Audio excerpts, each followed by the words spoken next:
ऐका माझ्या बहिणीनो, मनुस्मृती कायद्यामध्ये त्यावेळेस नव्हता महिलांना जगण्याचा अधिकार. महिलांवर झाला अन्याय, बलात्कार, तिला मारित होते तिच्या चुका काढून. एवढीशी चूक झाली तरी मारायचे आणि बाप, भाऊ, नवरा तिच्याच विरोधात राहायचे सर्व.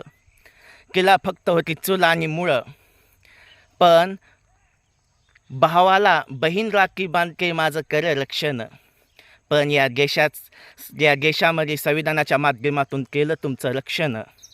आज महिलांना चूक झाली, कुठं महिलावर कोणी वाईट नजरेनं बघेल, कुठं अन्याय झाला, अत्याचार झाला, तर महिलांना आवाज उठवण्याचा अधिकार दिला त्या संविधानानं.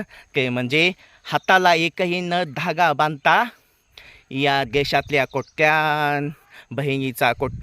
कोट्यानकोटी बहिणीचा झाला तो भाऊ बाप. धागा न बांधता शब्दाचा ठेवला तो मान. मनुस्मृती कायद्याला जाळून टाकलं.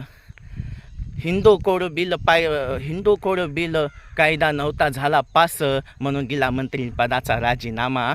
पण महिलांना अधिकार दिला असा मोठा, त्या अधिकाराची बराबरी कोणीच करू शकत नाही असा रक्षण देणारा भाऊ म्हणजे डॉक्टर बाबासाहेब आंबेडकर.